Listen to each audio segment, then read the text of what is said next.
नमस्कार, स्वागत है आपका हमारे चैनल संवाद लाइव पर। मैं हूं जितेश अवस्थी।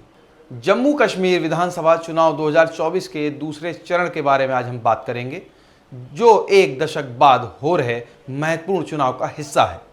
यह चुनाव जम्मू कश्मीर के लिए ऐतिहासिक है, क्योंकि पिछले 10 सालों में यह पहला मौका है जब यहां विधानसभा चुनाव हो रहे हैं। इस वीडियो में हम दूसरे चरण के मतदान, प्रमुख उम्मीदवारों और चुनावी परिदृश्य के बारे में विस्तार से चर्चा करेंगे। दूसरे चरण में कुल 54% मतदान दर्ज किया गया। सबसे अधिक मतदान रियासी 71.81 और पुंछ 71.59% जिलों में हुआ है, जबकि सबसे कम मतदान श्रीनगर में 27.31% और गंदरबल में 58.81% दर्ज किया गया। गंदरबल जिला नेशनल कॉन्फ्रेंस के नेताओं फारूक अब्दुल्ला और उनके बेटे उमर अब्दुल्ला का गढ़ माना जाता है। पूर्व मुख्यमंत्री उमर अब्दुल्ला इस बार गंदरबल और बडगाम सीट से चुनाव लड़ रहे हैं। यह उनके लिए महत्वपूर्ण चुनाव है, क्योंकि दोनों सीटें नेशनल कॉन्फ्रेंस की मजबूत सीटें मानी जाती हैं। हालांकि इस बार इन क्षेत्रों का मतदान प्रतिशत कम रहा। गंदरबल में केवल 58.81% और बडगाम में 47.18% वोटिंग हुई है। यह उनके लिए चुनौतीपूर्ण हो सकता है। बीजेपी के जम्मू कश्मीर प्रमुख रविंदर रैना, जो नौशेरा सीट से चुनाव लड़ रहे हैं, इस चरण के महत्वपूर्ण उम्मीदवारों में से एक हैं। इसी तरह कांग्रेस के जम्मू कश्मीर प्रमुख तारिक हमीद कर्रा भी इस चरण में चुनाव लड़ रहे हैं।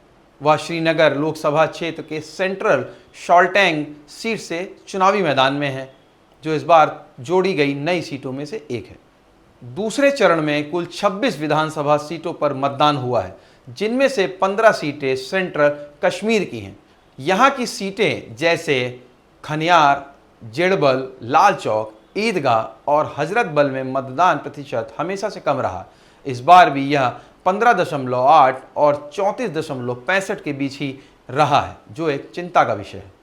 यह चुनाव जम्मू कश्मीर के लिए बहुत महत्वपूर्ण है, क्योंकि राज्य में पिछले 5 साल से कोई निर्वाचित सरकार नहीं रही है।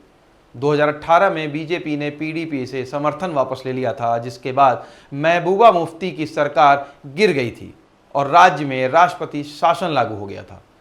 तब से जम्मू कश्मीर में कोई विधानसभा चुनाव नहीं हुआ और अब 2024 में हो रहे चुनाव लोगों की उम्मीदों को नया जीवन दे रहे हैं।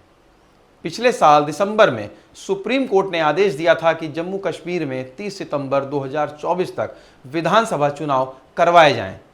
यह आदेश अनुच्छेद 370 को समाप्त करने के खिलाफ दायर याचिकाओं के फैसले का हिस्सा था। धारा 370 के हटने के बाद जम्मू कश्मीर को 2 केंद्र शासित प्रदेशों में बांट दिया गया था। यह चुनाव इस नए राजनीतिक परिदृश्य में हो रहे हैं। दूसरे चरण के मतदान में अंतर्राष्ट्रीय स्तर के 15 वरिष्ठ राजनयिक भी शामिल हैं, जिसमें अमेरिका, नॉर्वे, सिंगापुर और कुछ अन्य देशों के प्रतिनिधि हैं।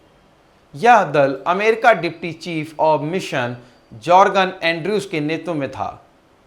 भारत के विदेश मंत्रालय के 6 अधिकारियों के साथ विभिन्न मतदान केंद्रों का दौरा भी किया इन्होंने। पहले चरण में 24 विधानसभा क्षेत्रों में मतदान हुआ था, जिसमें औसतन 61.13% मतदान दर्ज किया गया। यह 2014 के रिकॉर्ड 66% के मुकाबले कम था, लेकिन फिर भी अच्छा माना जा रहा है। पहले चरण में भी लोगों की चुनावी दिलचस्पी देखी गई थी और इसी उत्साह को देखते हुए दूसरे चरण के चुनाव पर भी सबकी नज़र थी। जम्मू कश्मीर के तीसरे चरण का मतदान 1 अक्टूबर को होगा। 4 अक्टूबर को इसकी मतगणना की जाएगी। इस चुनाव के साथ ही हरियाणा के चुनाव भी होंगे, जिसकी मतगणना 5 अक्टूबर को होगी। ऐसे में 8 अक्टूबर का दिन दोनों राज्यों के लिए महत्वपूर्ण होगा, जब यह तय होगा कि किस पार्टी को जनादेश मिला है। जम्मू कश्मीर के पिछले चुनाव की तुलना में इस बार कुछ विधानसभा क्षेत्रों में मत प्रतिशत में गिरावट देखी जा रही है। 2014 के चुनाव में रिकॉर्ड 66% मतदान हुआ था, लेकिन इस बार कई क्षेत्रों का मतदान प्रतिशत कम हो रहा है। इसका कारण क्या है? क्या यह राजनीतिक अस्थिरता है? धारा 370 के बाद की स्थिति या सुरक्षा चिंताजनक है? यह एक गंभीर सवाल है, जिसका जवाब शायद चुनाव परिणामों के बाद ही स्पष्ट होगा। जम्मू कश्मीर विधानसभा चुनाव 2024 के दूसरे चरण में कई महत्वपूर्ण घटनाएं भी सामने आई हैं। उमर अब्दुल्ला जैसे बड़े नेता इस बार चुनावी मैदान में हैं, लेकिन वोटिंग प्रतिशत में कमी ने कई सवाल खड़े कर दिए हैं। क्या इस बार जम्मू कश्मीर में सत्ता परिवर्तन होगा या फिर कोई नई राजनीतिक गठबंधन उभरेगा, यह देखना दिलचस्प होगा।